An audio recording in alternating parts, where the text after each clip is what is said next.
বন্ধুগণ, আপনারা যে সওগাত আজ হাতে তুলে দিলেন, আমি তা মাথায় তুলে নিলুম। আমার সকল তনুমন প্রাণ আজ বীণার মতো বেজে উঠেছে। তাতে শুধু একটিমাত্র সুর ধরিত হয়ে উঠেছে, আমি ধন্য হলুম, আমি ধন্য হলুম।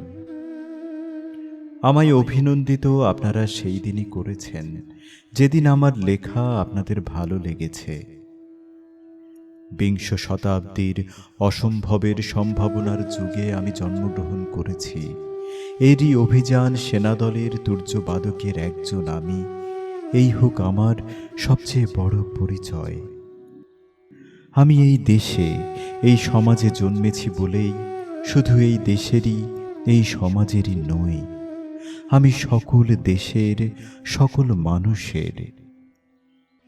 কবি চায় না দান, কবি চায় অঞ্জলি, কবি চায় প্রীতি। কবিতা আর দেবতা সুন্দরের প্রকাশ। সুন্দরকে স্বীকার করতে হয় যা সুন্দর তাই দিয়ে। সুন্দরের ধ্যান, তার স্তব গানই আমার ধর্ম। তবু বলছি, আমি শুধু সুন্দরের হাতে বীণা, পায়ে পদ্ম ফুলই দেখিনি, তার চোখে চোখ ভরা জলও দেখেছি। শ্মশানের পথে, গোরস্তানের পথে তাকে ক্ষুধা দীর্ণ মূর্তিতে ব্যথিত পায়ে চলে যেতে দেখেছি। যুদ্ধভূমিতে তাকে দেখেছি, কারাগারের অন্ধকূপে তাকে দেখেছি, ফাঁসির মঞ্চে তাকে দেখেছি। আমাকে বিদ্রোহী বলে খামোখা লোকের মনে ভয় ধরিয়ে দিয়েছেন কেউ কেউ। এই নিরীহ জাতটাকে আঁচড়ে কামড়ে তেড়ে নিয়ে বেড়ানোর ইচ্ছে আমার কোনো দিন নেই। আমি বিদ্রোহ করেছি, বিদ্রোহের গান গেয়েছি, অন্যায়ের বিরুদ্ধে, অত্যাচারের বিরুদ্ধে। যা মিথ্যা, কলুষিত, পুরাতন, পচা সেই মিথ্যা সনাতনের বিরুদ্ধে, ধর্মের নামে ভণ্ডামি ও কুসংস্কারের বিরুদ্ধে। কেউ বলেন আমার বাণী জবন, কেউ বলেন কাফের। আমি বলি ও দুটোর কোনোটাই নয়। আমি কেবলমাত্র হিন্দু মুসলমানকে এক জায়গায় ধরে এনে হ্যান্ডশেক করাবার চেষ্টা করেছি, গালাগালিকে গলাগলিতে পরিণত করার চেষ্টা করেছি। সে হাতে হাত মিলানো যদি হাতাহাতির চেয়ে অশোভনীয় হয়ে থাকে, তাহলে ওরা আপনি আলাদা হয়ে যাবে। আমার গাঁটছড়ার বাঁধন কাটতে তাদের কোনো বেগ পেতে হবে না, কেননা একজনের হাতে আছে লাঠি, আরেকজনের আস্তিনে আছে ছুরি।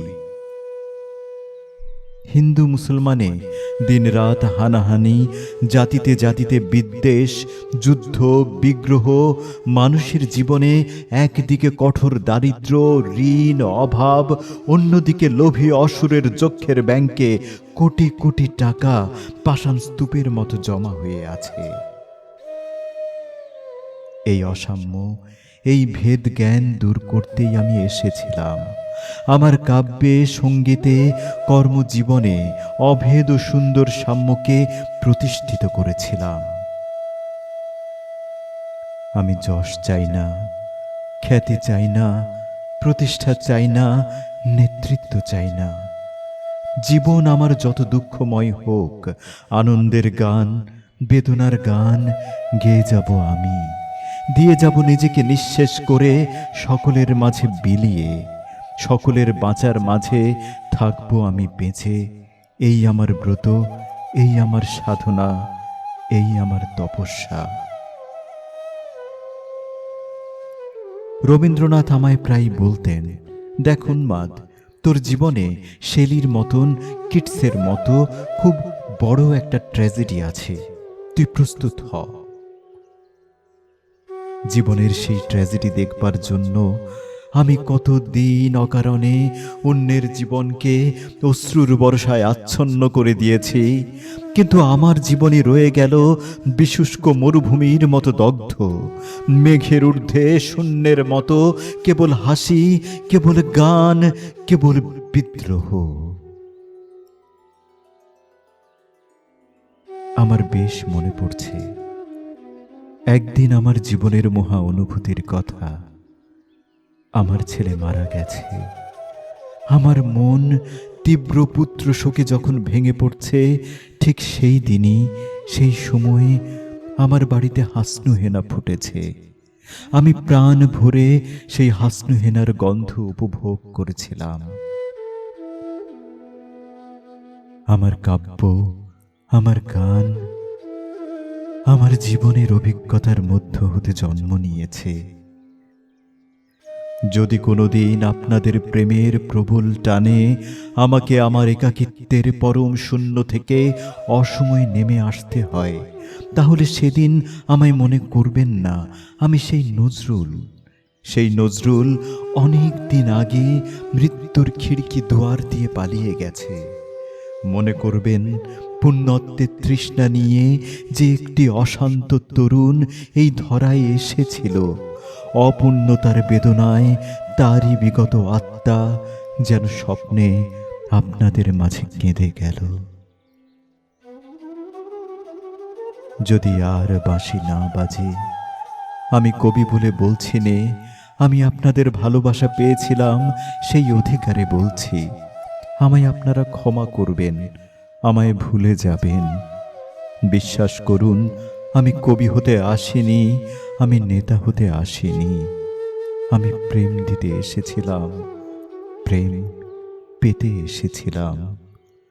সে প্রেম পেলাম না বলে আমি এই প্রেমহীন নীরস পৃথিবী হতে নীরব অভিমানে চিরদিনের জন্য বিদায় নিলাম। যেদিন আমি চলে যাব, সেদিন হয়তোবা বড় বড় সভা হবে, কত প্রশংসা, কত কবিতা বেরোবে আমার নামে। দেশপ্রেমী, ত্যাগী, বীর, বিদ্রোহী, বিশেষণের পর বিশেষণ টেবিল ভেঙে ফেলবে থাপ্পড় মেরে বক্তার পর বক্তা। এই অসুন্দরের শ্রদ্ধা নিবেদনের শ্রাদ্ধ দিনে বন্ধু, তুমি যেন যেও না।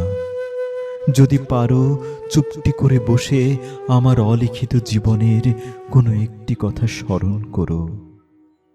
তোমার ঘরের আঙিনায় বা আশেপাশে যদি একটি ঝরা পায়ে পেশা ফুল পাও, সেইটিকে বুকে চেপে বলো, বন্ধু, আমি তোমায় পেয়েছি। তোমাদের পানে চাহিয়া বন্ধু আর আমি জাগিব না। কোলাহল করি সারা দিনমান, কারো ধ্যান ভাঙিব না। নিশ্চল নিশ্চুপ আপনার মনে পুড়িব একাকী, গন্ধবিধুর ধূপ